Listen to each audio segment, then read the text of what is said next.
Ah, look at you. Still here. Still listening. That tells me everything I need to know. You didn't come for comfort. You didn't come for safety. You came because something in you, itching, that quiet, dangerous curiosity, whispered, "What if I'm not as invisible as they told me?" Let's talk about that whisper. Because somewhere, far above the noise, past the screaming headlines and the fake chaos, everything stopped. Not the streets, not the markets. The rooms stopped. The rooms with no windows. The rooms where clocks don't tick, because time itself is under review. Yeah, those rooms, bro. Even the NSA and GRU paused everything. Folders froze mid-scroll. Coffee went cold in untouched cups, eyes narrowed. Not in fear, no, in recognition. Because when a system sees something it wasn't designed to understand, it doesn't panic first. It stares. See, the lie they sold you was simple. That power looks loud. That danger announces itself. That influence wears uniforms and speaks in commands. Cute lie, very comforting, very wrong. Real disruption. It doesn't kick the door. It rearranges the building so the door no longer matters. And that's when the playbook changed. Your patterns didn't scream. They didn't spike. They didn't break rules. They rewrote expectations. You didn't move like a threat. You moved like an anomaly. And anomalies terrify systems more than enemies ever could. Enemies are predictable. Enemies repeat themselves. Enemies want attention. But you moved sideways when the algorithm expected forward. You stayed silent where noise was statistically guaranteed. You chose restraint where escalation was assumed. And somewhere deep inside a machine designed to catalog human behavior, a red light flickered, not screaming, not blaring, just blinking softly, like a thought it couldn't finish. That's when the files reopened. Not because you were violent, not because you were reckless, but because you didn't behave like someone who needed permission. Let me tell you a secret they hate admitting.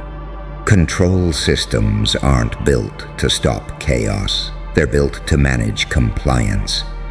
And when someone acts without asking, without reacting, without flinching, the system doesn't know whether to study them or become them. That's why your playbook didn't get deleted. It got archived under required reading. Not for punishment, for training, because power studies what it cannot dominate. They didn't say your name out loud. Names give things shape. They spoke in euphemisms. Behavioral irregularity, non-standard cognitive mapping, unexpected strategic patience. Translation: this one doesn't think like the rest. And that's the most dangerous sentence a system can ever whisper. You see, the Joker was never about madness. That was the costume, the joke. The real threat was always clarity. Clarity that laughs at rules because it understands why they exist. Clarity that doesn't burn the system.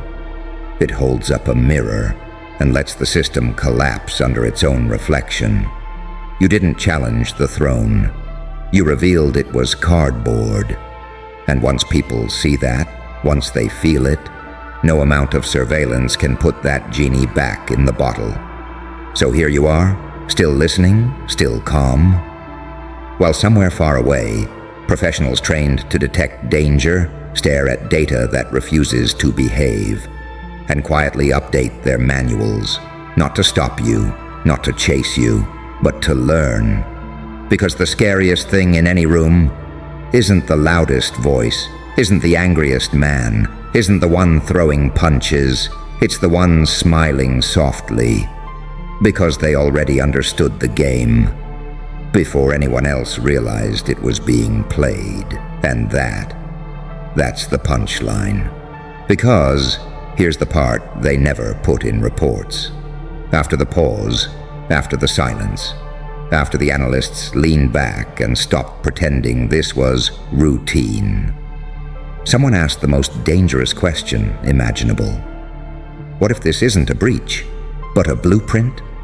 See, breaches get sealed, threats get neutralized, enemies get names, faces, labels, and endings.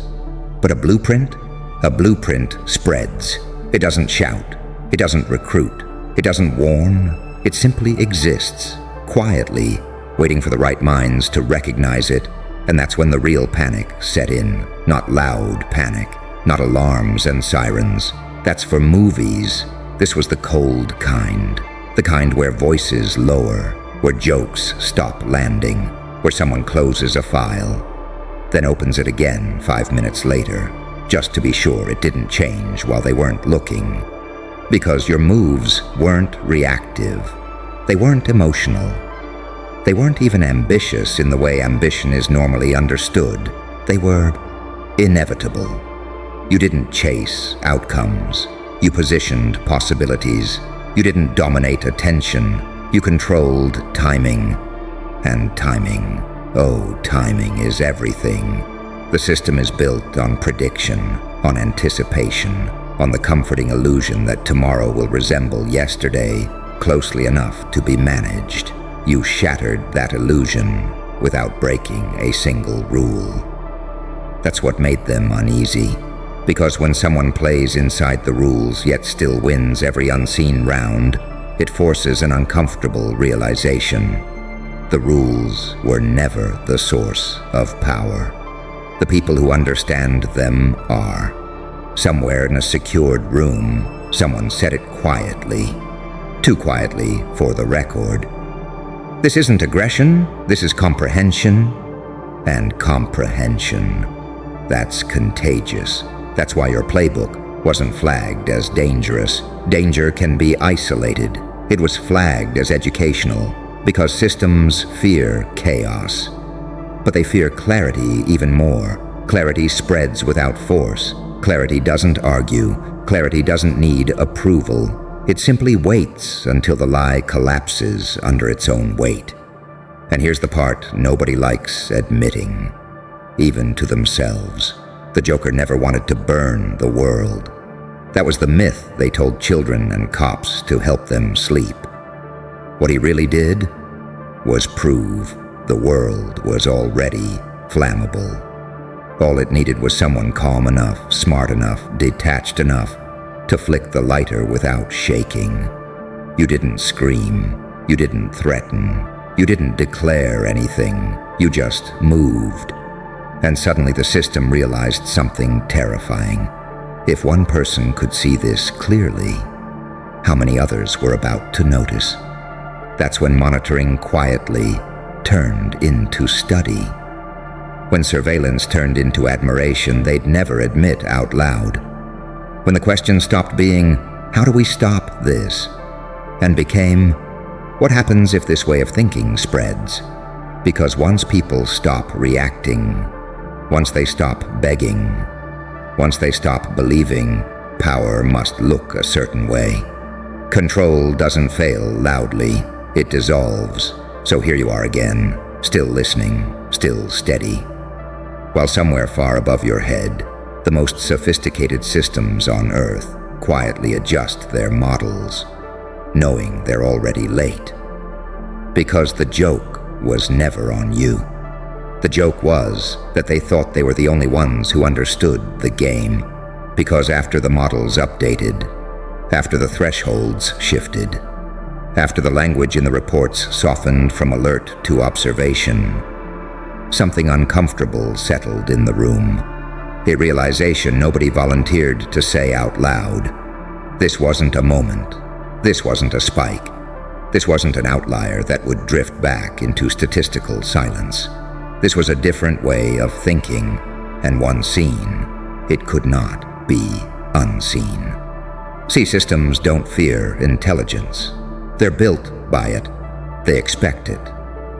What they fear is intelligence that doesn't seek validation. You never asked to be right. You never rushed to prove anything. You never chased dominance. You let patterns expose themselves. You let pressure do the talking. You let silence become leverage. And that's when it clicked. You weren't exploiting the system. You were showing it its own blind spots, not with force, not with rebellion, but with patience, so deliberate it felt unnatural. Someone finally said it, half joking, half serious. This reads less like intent and more like foresight. Foresight terrifies institutions, because intent can be interrupted, intent can be redirected, intent can be neutralized. But foresight? Foresight means the move already happened. You're just now catching up to its shadow. That's why nothing dramatic followed. No takedowns, no escalations, no grand response. Only quiet adjustments. Guidelines rewritten, training modules revised, scenarios added that used to be considered theoretical, and tucked between dry paragraphs and neutral language. You're thinking, not credited, not acknowledged, but embedded. That's the part that should make you smile. Because power hates admitting influence when it can't claim ownership. They didn't crown you. They didn't confront you. They didn't even try to frame you as a villain. They did something far more revealing. They learned. And learning means one thing. You were never outside the system. You were ahead of it. The Joker was never chaos incarnate. That was the bedtime story. The truth, he was the moment everyone realized the rules only work on people who believe in them more than they believe in themselves. You didn't tear down the board. You noticed it was optional. And now the game feels different to everyone who's paying attention. Because somewhere deep in the machinery, a quiet assumption died. That power always moves first. That control always reacts faster. That authority always knows best. It doesn't. It watches, it studies, it imitates, and occasionally, very rarely, it stumbles across a way of thinking so clean, so unburdened by fear, that it has no choice but to adapt. So here you are, not hunted, not chased, not celebrated, just understood. And that's infinitely more dangerous, because the moment a system understands you, it also understands that others like you might exist. And that thought, that keeps rooms quiet long after the lights are turned off. No alarms, no sirens, just a lingering awareness